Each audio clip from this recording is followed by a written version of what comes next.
Welcome to the Get Fit Guys, quick and dirty tips to get moving and shape up.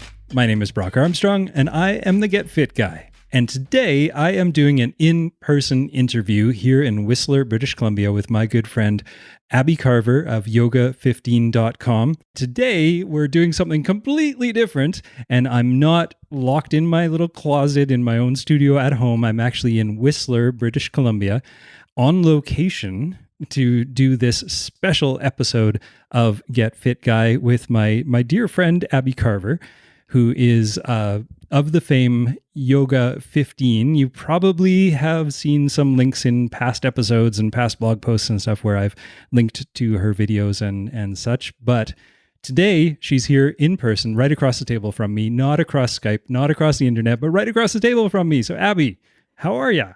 I am great. How are you doing? I'm good. We just went for a lovely walk around Lost Lake, and we didn't get lost this time. We didn't get lost, which is it's in the name of the lake, so you'd think that would be inevitable. But we didn't get lost, and we made our way back here to talk about yoga and whether what I'm going to say anyway is whether yoga is all created equally, or are these different brands of yoga actually that different and targeting different sort of activities and different parts of our body, different parts of our nervous system even?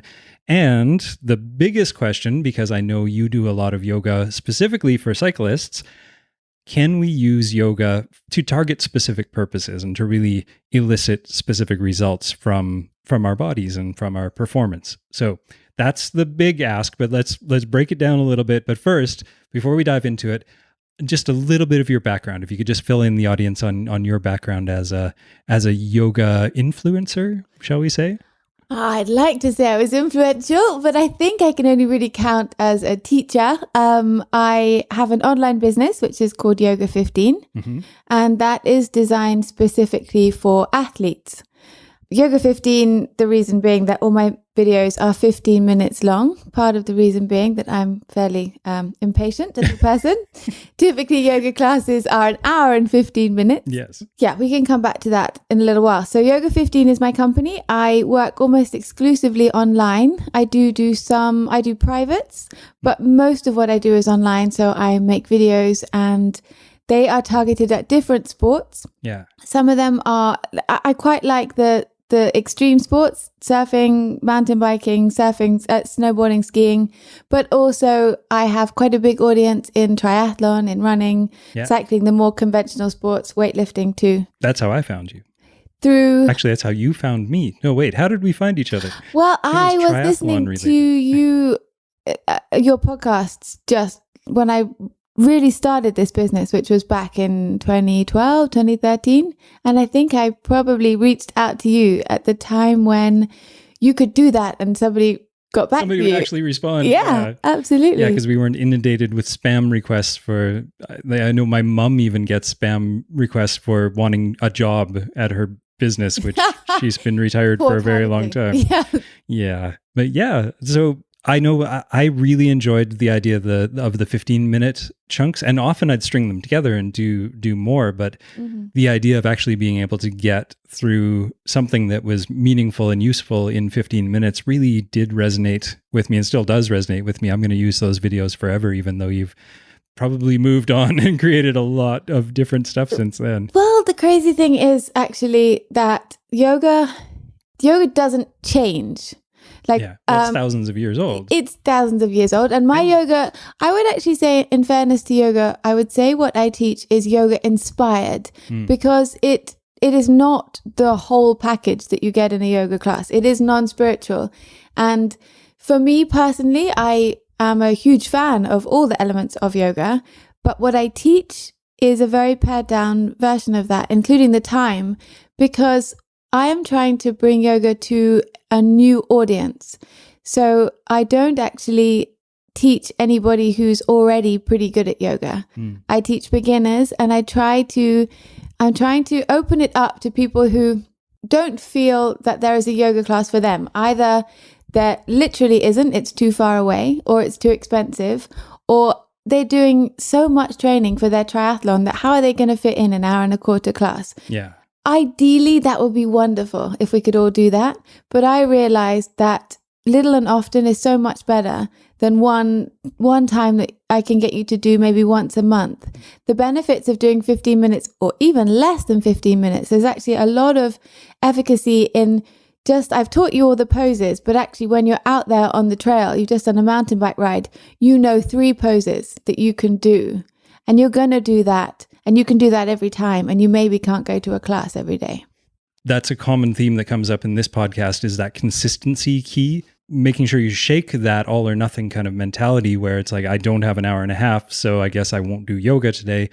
And also the consistency being key, like getting it done even just a little bit every day or every second day is so much more meaningful than cramming a whole bunch in on the weekend. We always talk about that in terms of workouts as well. Well, I'm sure you've had that experience where there's a build-up of tension. So you can probably get away with not stretching for a day or maybe 2 days, and you can probably get away with it a lot more when you're in your 20s and younger. Yeah.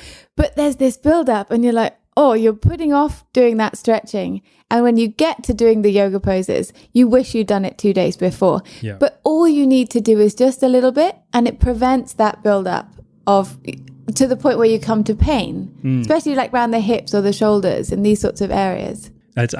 I do a routine most mornings and most evenings that is really quite short. My morning routine takes the time that when I put my coffee pot on to the time that my coffee is ready. So not very long, but it really does make a big difference in just keeping some mobility, especially as I get older and start to realize like I've got a slight crick in my neck most mornings and my right shoulder likes to thunk a little bit. But if I do even just that small amount on a consistent basis, not necessarily every day, but most days, it does make a really big difference. I totally agree. Well, I've been in Whistler for the last 10 days with a friend of mine who's a mountain biker.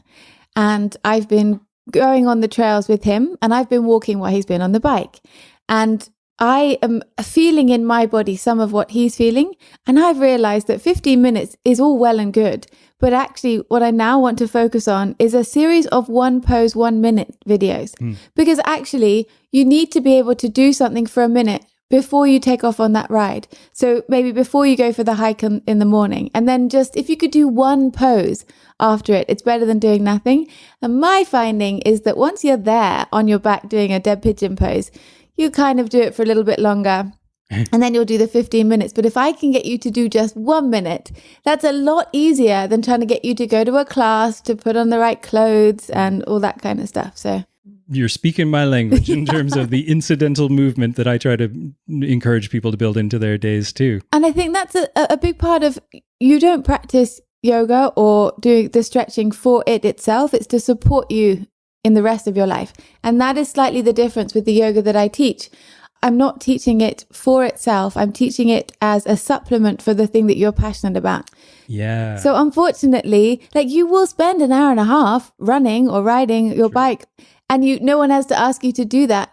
But you don't have the same passion for the yoga in itself. And there's yogis out there who don't need to be incentivized to do an hour and a half class. Yeah.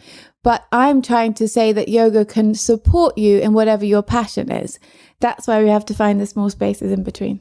Yeah, that's really interesting. I just all of a sudden was like, yeah, the practice of yoga for a lot of people is to get better at doing yoga. It's not in aid of any other sort of part of their life. Obviously, some people are doing it for the calmness aspect or the meditative aspect and stuff like that. But to really dedicate your time to doing yoga isn't necessarily making you better at other things. It's making you better at yoga, and that's great. But for those of us who aren't particularly wanting to get better at being a yoga mover, yogi. I resisted using that word because I never know if that's right or not. A yoga practitioner. It's a funny word, but that was what we'd say. It's because of Yogi Bear. They just ruined it. But anyway, I love that idea. So using yoga, like you said, as a tool, not as the practice. And that's not necessarily like bastardizing yoga or something like that. It's probably paying some honor to it in a different sort of way. Well, that's it. I definitely don't want to take away from yoga, and I practice yoga for yoga. Yeah. But you'll find in my videos, we don't do prohibitively difficult arm balances, because in my view, that doesn't actually make you better at your sport. Yeah. So right when I started designing these videos, I wanted them to be very targeted to what was important for you. Now, that actually, if you were going to train flexibility, at a certain point, that's not going to help you. So for my friend who's mountain biking, if I make him super flexible, he's not going to have the strength and stability to ride his bike down a mountain. It's going to be counterproductive. Mm-hmm. And often I think that's when someone says, is yoga bad for your training? Well, it's one of those things that's dose dependent. And yeah, holding long hold poses is definitely, if you want to learn how to do the splits, that's a very different goal to wanting to improve your triathlon time. I used to be able to do the splits, but I can't do it anymore. And my life hasn't changed much in that. I kind of wish I could do it for party tricks, but that would be about the only time I'd bust that out. Now, for your friend in particular, or any cyclist out there, what do you look for when you're thinking about the person's sport that they're doing, and then trying to decide what kind of yoga poses that you would give to them? How do you make those judgments, or what kind of algorithm do you run in your own brain? Well, that's a great question. Posture, the body position is one of the main aspects. So if you take the body position of a cyclist, roughly speaking, you're going to have a rounded spine and your shoulders are going to come forward. You're going to close your chest. You've got shortened hip flexors. And if you then took the body position of a surfer, you're going to have exactly the opposite. You have the spine in extension. Oh, yeah. Yeah, you're not flexing the spine, you're extending the spine. It's exactly the opposite. Those two work wonderfully, actually, together as they complement each other. So where the hip flexors are in a shortened position if you're on the bike, they're in an extended position if you're in that if you're on the surfboard, you're basically in what would be called a cobra pose in yoga. So for him, what I'm doing is, it's slightly complicated because there's the body posture, then there's the recurring movement patterns. So because the posture of a runner isn't particularly asymmetric, but you're using certain muscles more than you're using other muscles, and certain muscles get tight.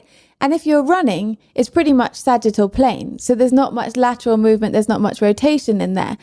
And sagittal plane is the forward-backward plane, for those of you who haven't studied any I just drop in. Some of them, they've got really good technical words for, which I find useful as shortcuts. And sometimes I'll just revert to bending forward and backwards. And both are useful. Sorry. Yep. No, that's my job as the interviewer. Clarify, yes. So, so you've got body position, you've got the muscles that are being worked more consistently than others. There are some things that particular pain points come up for particular sports. So you have cyclist knee, and then mountain bikers. The reason I actually started working with mountain bikers is because what I didn't realize was how prevalent lower back pain was in mountain biking, even more so than just cycling. So all these things need to be taken into consideration. And then I would say that actually we're all pretty much special snowflakes as well. Because somebody may have an injury that means the pelvic tilt might be different. They may have injuries. So all I can do is give you a template. And that's a template generally for your sport. And then we have to work the nuance in that. That makes sense. So would you be looking at, so you're looking at the body position, let's say of the cyclist again, just because we're talking about that. Would you want to counterbalance? Like, would you be thinking of things that sort of unfurl those shortened hip flexors and maybe reverse the curvature of the back or something? Yeah, I can give you a sort of real world example of this. So this morning, my friend was going for a ride. So what I asked him to do before we left, let's do a 1 minute, one pose. That's what I wanted him to do, because all he wants to do is get out on his bike. Yeah. But I want him to be able to ride every single day this week and not have to stop for pain. So all I want him to do is, the way I break down yoga, when you introduced this interview, you talked about different styles of yoga, and that isn't exactly how I work. So there are different types like Vinyasa Flow or Hatha or Bikram. How I divide up yoga is by skill. So I have a flexibility style, a strength style, a recovery style, a balance style, and a mobility style. Okay. Now, a flexibility style is holding poses for 2 to 3 breaths. So that's like static stretching. Then we've got the relaxation would be similar, but it would be longer held poses and more on the breathing and the meditation type. Well, that's body scan. That's the best. It's what most athletes love. Yeah. But if you were somebody who was working in an office, actually, maybe you want some more upregulating stuff. It's because you're an athlete and you want to relax. Mobility is more about, it's a faster moving, it would be called vinyasa or flow, which is a more dynamic style of movement through the poses. And we're there strengthening, we're trying to balance strength and flexibility to create mobility. So that's the one where you sort of move from one pose to another, not necessarily pausing for very long in each one. Exactly. In fact, in yoga, you try to move with your breath. So sun salutation would be an example of a mobility series. Yeah. So that's my language. You'd call it vinyasa in proper yoga speak. And then we've got, what have we got to? So strength is, for me, is isometric and eccentric and concentric. So I would say something like a plank, holding poses that are designed for strength, holding warrior two. So that would come as strength. Warrior two is my nemesis.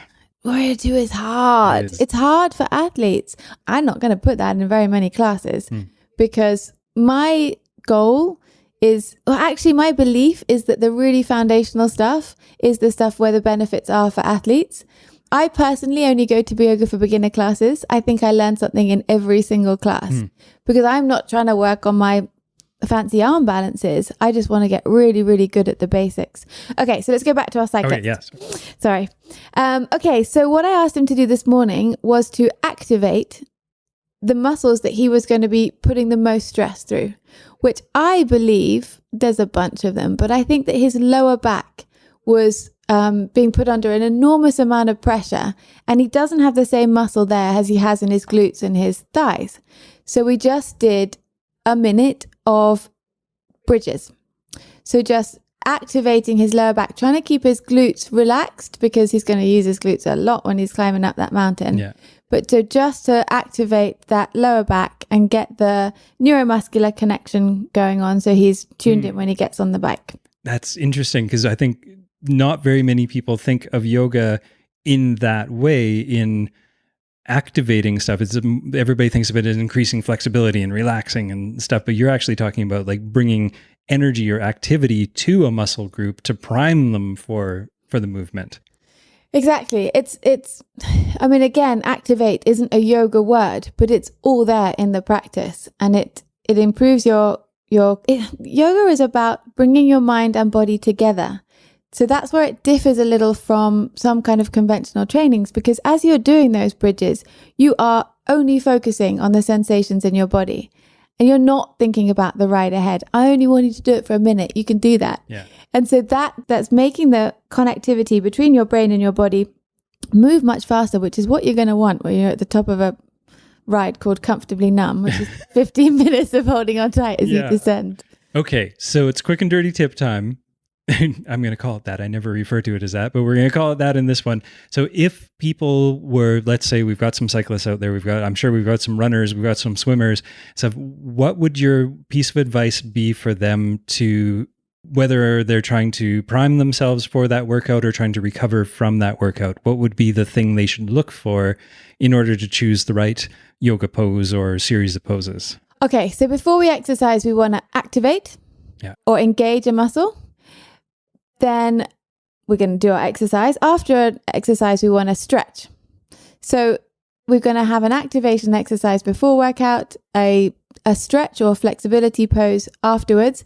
And then what you also need to do is your off training. So that's where you want to build strength. You wouldn't want to do that on the day. You don't want to start wearing yourself out by doing strength exercises and warrior twos before you go for a run. So this is sort of cross training day or... Exactly. So you've got the off days and the on days. So you want to be doing activating and stretching out actually on the days, and then you want to be building strength and mobility on your off days. So just choose that muscle group that you know. If you know your sport, you know where you've got those aches and pains, like you said, the snowflake part of you, and also the major muscle groups that you know you're going to be using. Prime those before, give them a good stretching afterwards, and then on the off days, focus on those same parts to just make them more resilient? Yeah, so today we activated the lower back before we started, and then when we got to the top of the trail, I wanted to stretch out his glutes because that was the bit that was getting super tight. And something like a pigeon pose, which you may know, you can do that 3 ways. You could do it on your back, and we call that dead pigeon, or figure 4, sometimes it's called. Yeah. you could do a normal pigeon. But what we did, because we were outside, is we did a standing pigeon. So we just found a rock, put the foot up at an angle, and then you can do the same pose at that position. I've never done it standing. Well, all you need to do is to stretch the outsides of your hips. Yeah. So if you've got your leg bent in front of you, then you're getting that stretch there. Yeah, you're right. Getting down on the ground in a proper pigeon. I mean, that's a challenging pose at any time, never mind in the middle of a mountain trail somewhere. Yeah, pigeon is very challenging, especially if I wouldn't suggest you did that before you weren't really, really well warmed up. And yeah, if it's raining, you don't want to be lying on your back doing dead pigeon anyway. Awesome. Well, that was very helpful. And I think we sort of probably busted some myths or changed some people's minds on what yoga can be for. It doesn't have to be for anything. And maybe that's part of the problem, our limited vision, our limited belief in what some exercises are for. And yoga is no exception there. Yeah, and I really love responding to people who have questions. So if anyone did want to send me a message, they can email me. Awesome. At Abi, A-B-I, at yoga15.com, and I'll see if I can help you. And you're also on Instagram and Twitter, and Facebook is your favorite, right? I do like Facebook. That's where I post all my articles. So my site is yoga15.com. I think my Facebook is at facebook.com/yoga15abby. Yoga15abby is the same on Instagram. All right. I will put all of those links into the show notes so you don't have to try to remember them, everybody. Just go to quickanddirtytips.com/getfitguy and look for this episode all about yoga and how we can use it in different and fun and exciting ways.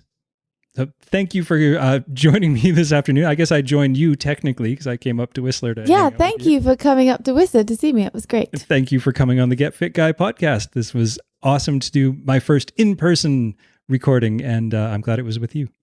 All right. I want to thank Abi Carver one more time for coming on the Get Fit Guy podcast and filling our heads with some really great info. Thanks, Abi.